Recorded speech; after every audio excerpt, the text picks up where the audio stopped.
Hi, this is Mike from Mike's Unboxing Reviews and How To, and on today's video we're going to show you how to install your Intel Arc graphics card. This one is the A750. We're going to do this from start to finish. Keep watching to find out more.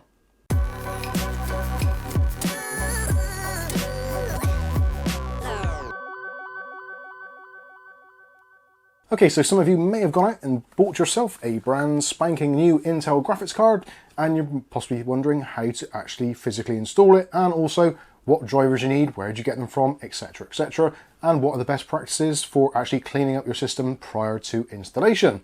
So in today's video we're going to try and address all of those things step by step.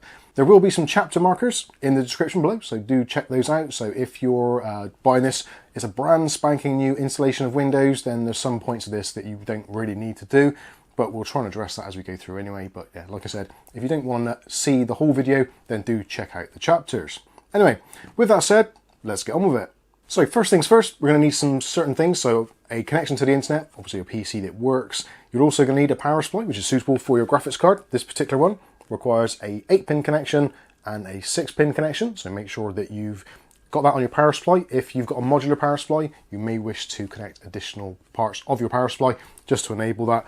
Although saying that, most PCI Express cables these days have the kind of pigtail, so you can probably just take a pigtail off that. It's not always recommended, but this card should be fine for it. Again, depending on the card you've got, do make the necessary modifications to your power supply.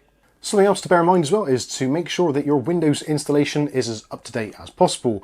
Now for some people, if you're using certain versions of Windows, such as the LTSC, then you may not be able to do that. The reason behind that is because the Intel drivers are for specific types of Windows installs, which we'll see later on when we check out the drivers. But essentially, do your Windows updates first of all, and you should be good to go. Okay, so this is our donor PC, and as you can see, I've actually removed the graphics card that was in here already. Obviously, depending on your setup, you may want to do that first. You can do the software bit first. There is a thing called DDU for removing display drivers. You can do it before or after. The choice is really up to you. And we've also got our power supply ready. So we've got our 8-pin and our 6-pin connectors. So this is 8. Just we're not using the extra one, so that's absolutely fine. Access to our card. Also, just to make sure that you remove the PCI Express blanking plates. For this particular card, we only need to remove 2, not 3, so that's absolutely fine. So we can now get our graphics card and line it up ready. On the back of the graphics card, there's some blanking plugs for your HDMI and display ports, etc. I would suggest removing those because they've got a habit of actually snagging on things, so take those out.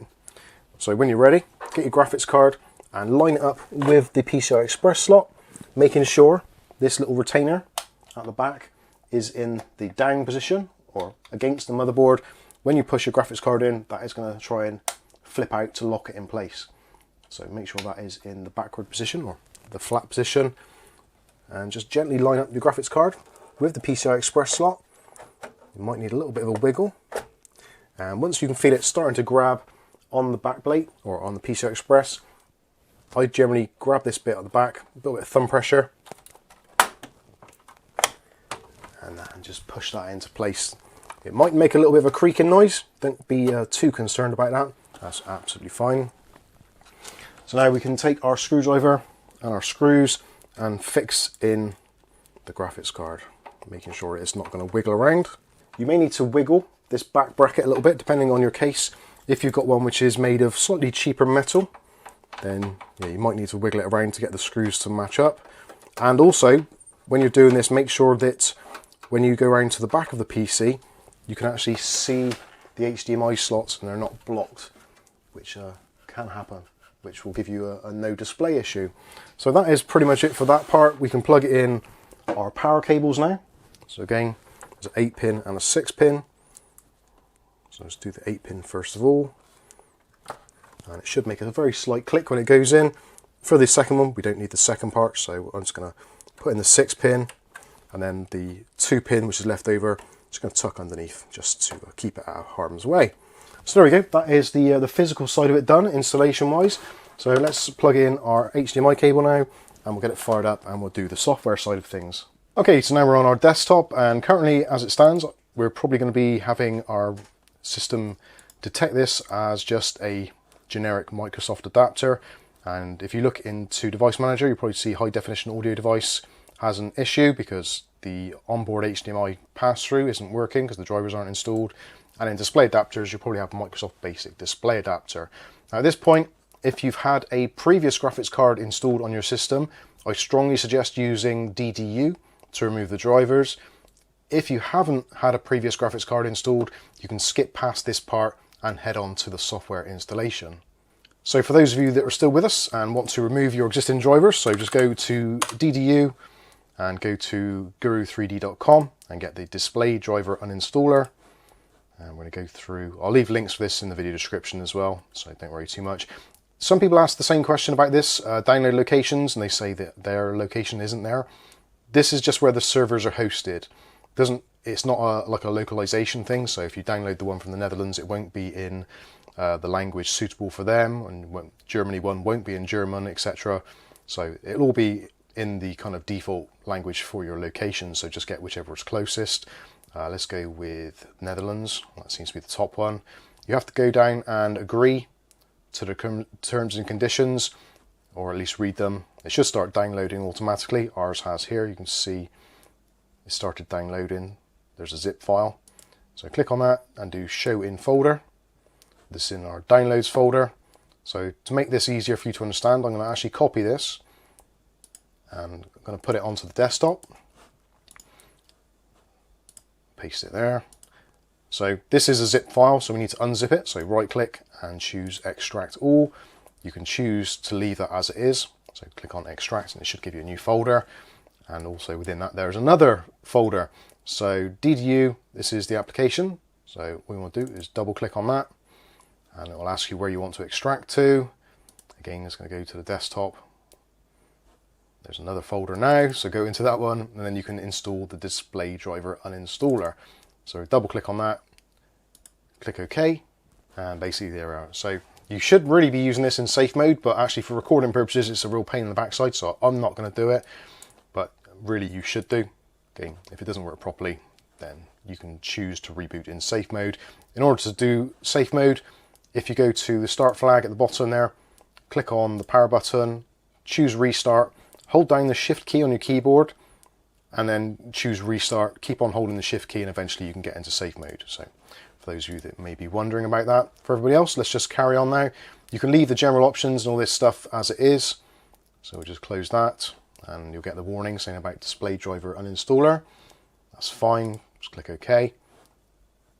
So what you can do is go over here, select device type, and we're in GPU. And because it's detected there's Intel graphics already, you can choose which it is. I'm just going to choose NVIDIA. Obviously, if you've had a Radeon card in there before, choose AMD, etc, etc. You can choose the Intel one, it's entirely up to you, it basically does the same thing anyway. So what we're going to do is we are going to do clean and shut down. So what this is going to do is to remove all the traces of NVIDIA graphics and then shut down the PC, which then you can obviously take out your graphics card, put in a new one. Yeah, we'll do that. Actually, saying that, for this instance, because we're not swapping the graphics card because we've already done it, we'll just do clean and restart. So when you're ready, just click on clean and restart. And first of all, it will try and create a system restore point, and then just be patient and let it do its thing. You can see what's going on. The log file here will tell you what is going on, what it's removing, etc. Removing GPUs from device manager, etc. Again, if you're doing a completely fresh Windows installation, you don't need to do this because you won't have any GPU drivers installed. This is only for people who have previously installed graphics drivers.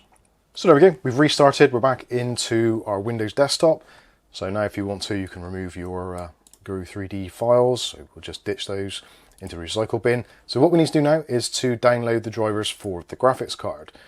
So let's head over, and if you just type in Intel Arc GPU drivers, it'll come up. I'll put links for this in the video description as well, make life easier for you. So there we go. So here's our Intel Arc graphics drivers. You've got options here. So this is where it gets a little bit more confusing. You have the latest Windows Hardware Quality Labs certified game drivers. So you can download those there.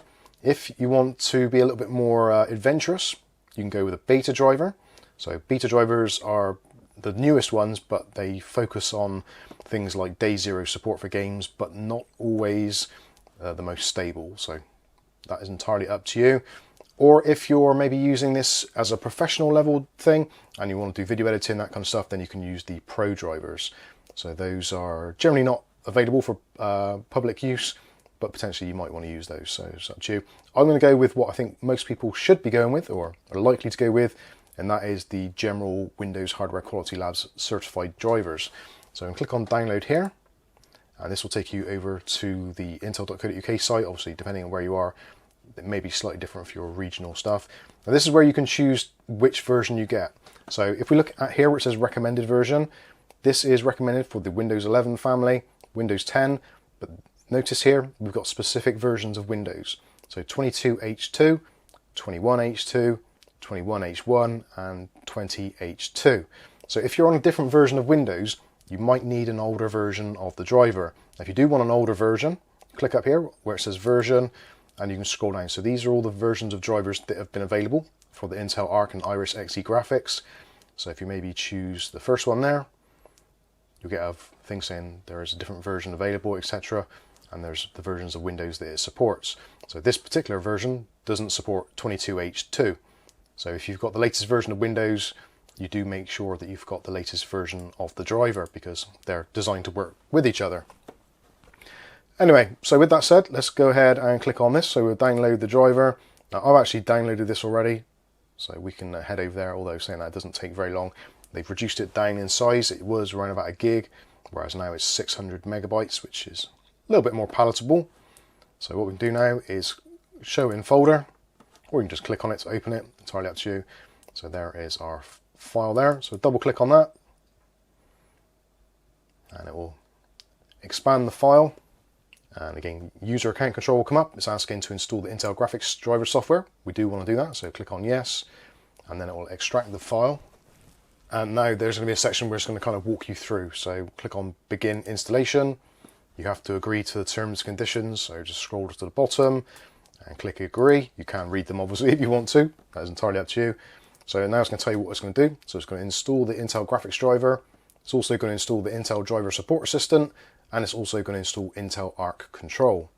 So we'll click on start. You can, if you want to, you can customize that. So you can just do the driver, get rid of Arc control and the support assistant. So I'm going to put those in anyway. So let's install all of it. Now just let it do its thing. Also, something to bear in mind as well, make sure that you do have resizable bar enabled in your motherboard, in your BIOS. Generally, most motherboard manufacturers now have resizable bar activation actually on the front screen of the BIOS.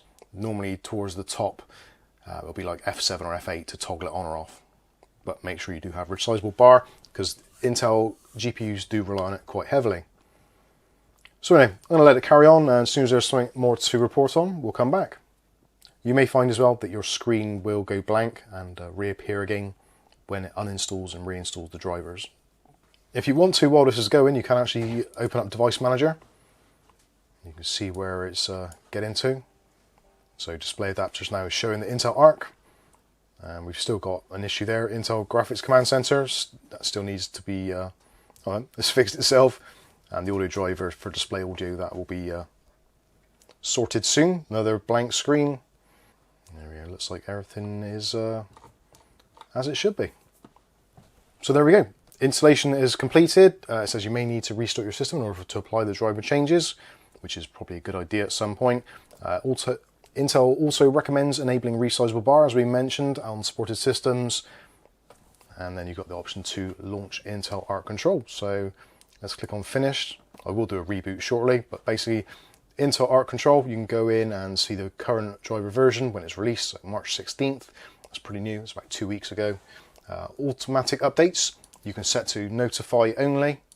That's probably a good idea, so if there are new versions available, you can schedule when the updates can be done, etc., all that kind of stuff. Or you can opt into beta drivers and click on that.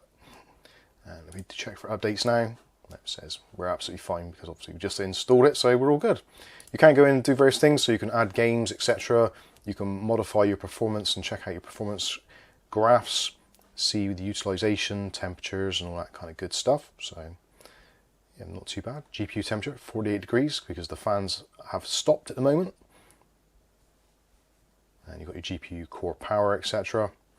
You can configure things And yeah, basically there you go. That is pretty much it.